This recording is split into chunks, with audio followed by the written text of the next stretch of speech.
el objetivo que tenemos siempre en una capacitación es no solamente que diferencie esas tres principales enfermedades del cultivo del agave para que el productor o el técnico realice de forma preventiva esos monitoreos de enfermedades para que tome las medidas, las acciones inmediatas de control o de erradicación. ¿Y cuáles son esas enfermedades? Tenemos la marchitas del agave, la pudrición del cogollo y la mancha gris, que más adelante vamos a describir cuáles son estos síntomas que presenta cada una de ellas.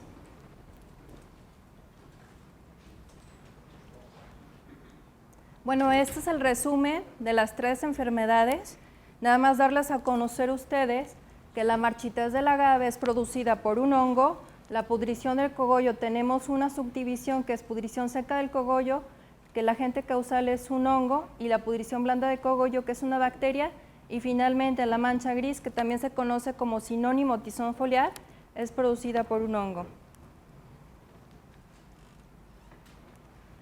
Antes de iniciar con cada una de las descripción de estos síntomas, me gustaría comentarles cuáles son los conceptos, porque vamos a ver una tabla en donde especificamos la severidad baja y alta, y por eso me gustaría señalarlos.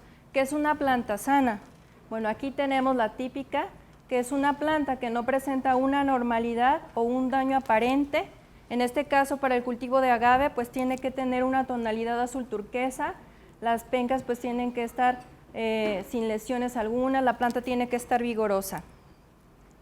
Tenemos el otro concepto, que es una planta enferma con severidad baja, que es aquella que según de acuerdo al tipo del agente causal, pues la planta no puede ser recuperada con algún tratamiento o la enfermedad no puede causar la muerte de la planta. Sí, aquí tenemos en este caso, en esta imagen, una planta que apenas tiene los primeros síntomas de la enfermedad y sí podemos hacer algún manejo para recuperarla, en este caso la piña.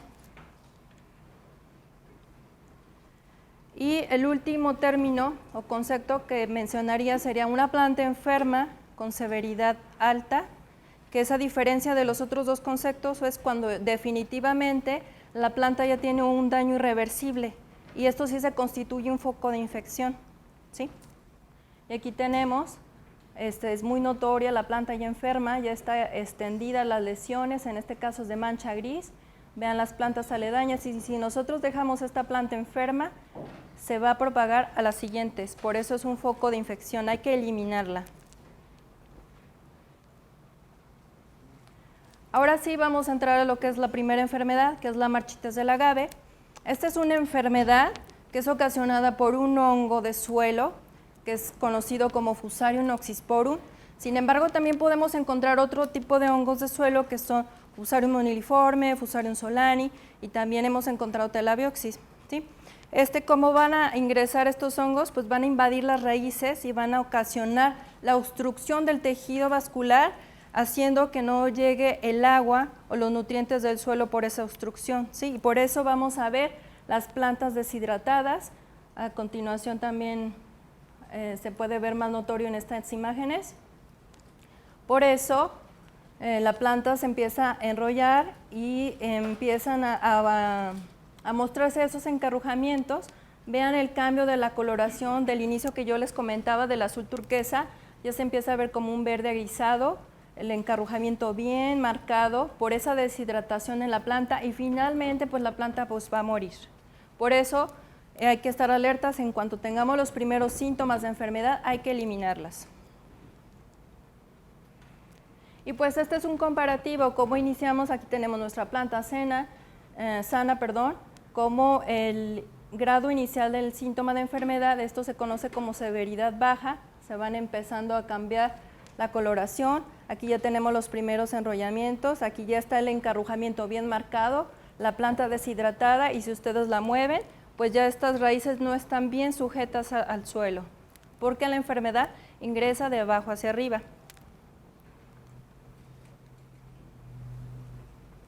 Otra de las enfermedades, que esta sí me gustaría como hacer énfasis para que no se vayan a confundir, porque tenemos la pudrición seca y la pudrición blanda. La pudrición seca es ocasionada por el agente causal, que es un hongo del género, el género es Fusarium, las especies apenas las vamos a determinar molecularmente, pero la idea que quiero que se queden es que es ocasionada por este hongo. ¿Cuál es el síntoma de esta enfermedad? Bueno, se va a caracterizar por una pudrición en la punta del cogollo y esta va a ir descendiendo hasta llegar a la base del cogollo. Es como una coloración negruzca, aquí pueden ver lo más notorio.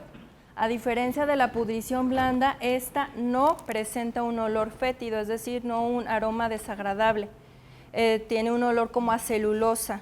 Y ustedes, si están en campo y desprenden del interior del cogollo, también es fácil su desprendimiento, ¿sí? También es muy fácil que se confundan con la enfermedad de marchitas del agave, por eso es necesario abrir el interior del cogollo para ver si está el síntoma o no. O como le comentaban, también pueden estar presentes dos enfermedades en la misma planta, pero hay que ver cuál fue la que llegó primero o cuál es la que tiene mayor impacto.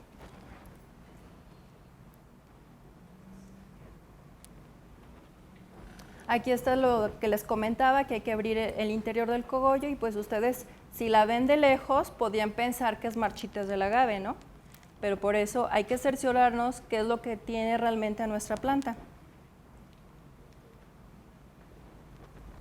Ahora vamos con lo que es la pudrición blanda. Esta les comentaba que es ocasionada por una bacteria, en este caso está reportado en la literatura, que es la bacteria Pectobacterium. Sí, todavía no sabemos la especie. También eso se tiene que hacer una serie de estudios.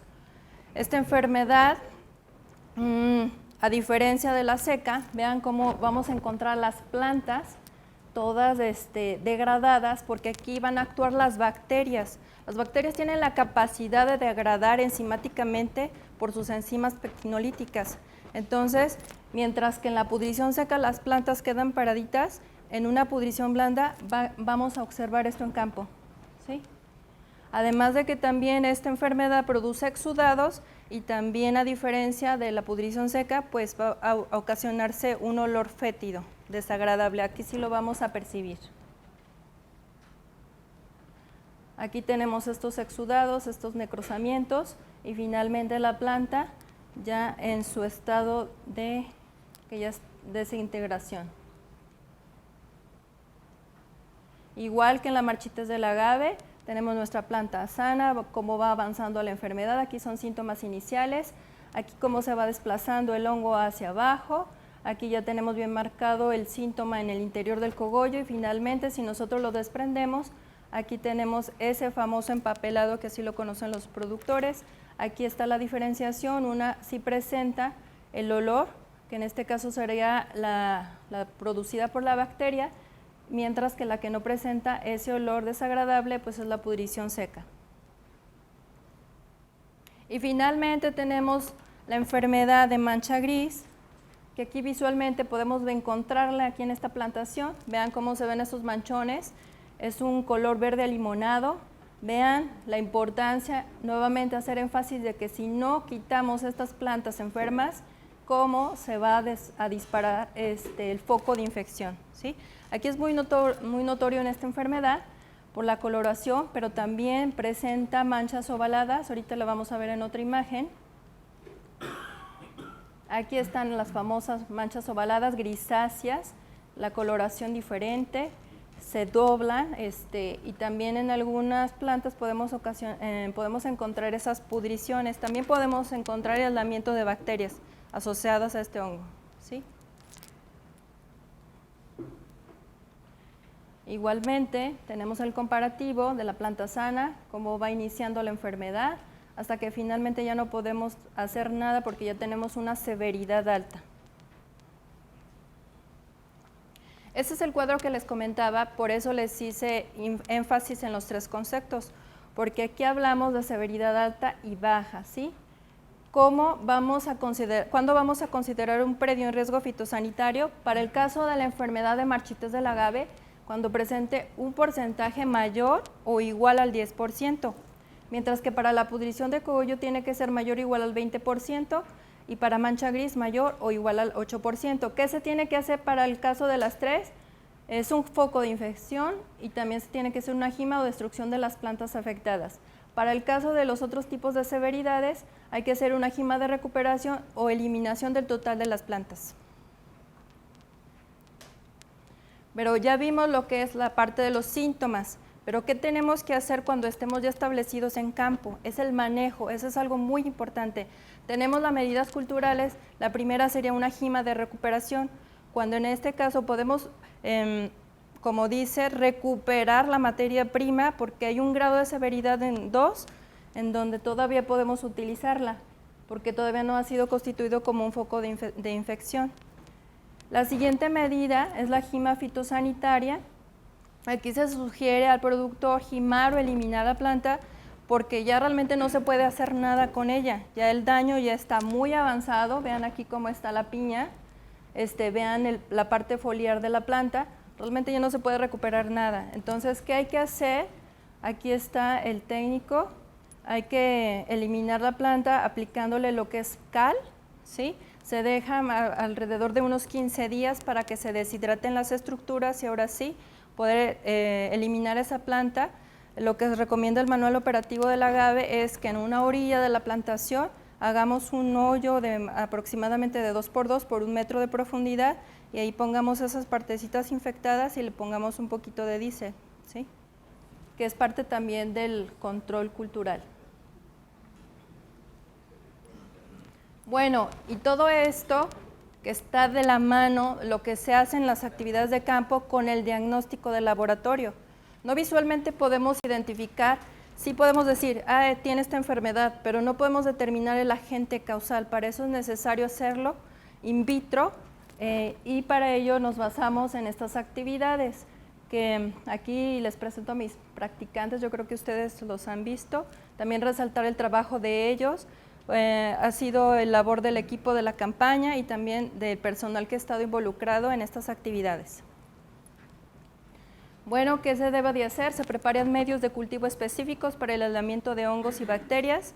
Se hace lo que es el aislamiento, que es el primer paso que nosotros necesitamos para obtener quién está causando el daño.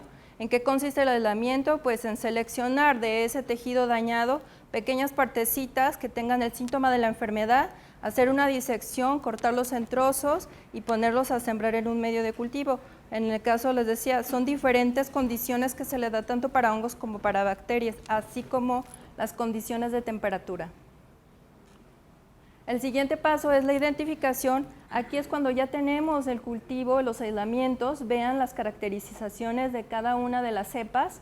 Aquí tenemos la cepa 3, la cepa 2.1, 2.2 y hay que hacer uso de la observación microscópica en donde mediante las claves taxonómicas vamos a llegar a esa identificación, ¿sí? Entonces se hace un frotis y ya podemos ver las estructuras que a continuación les voy a mostrar. Vean la diferencia de las coloraciones. Aquí en este caso es el hongo Telabiopsis.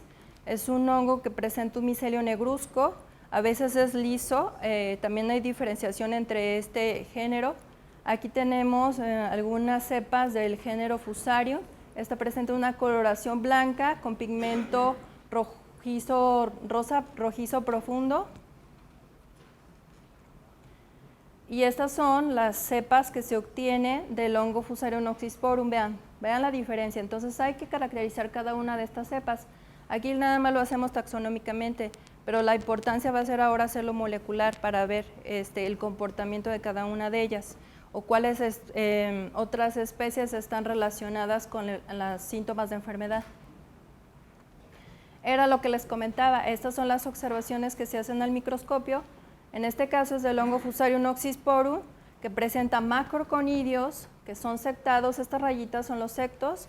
Esta característica de este hongo es que tiene unas células apicales y basales agudizadas.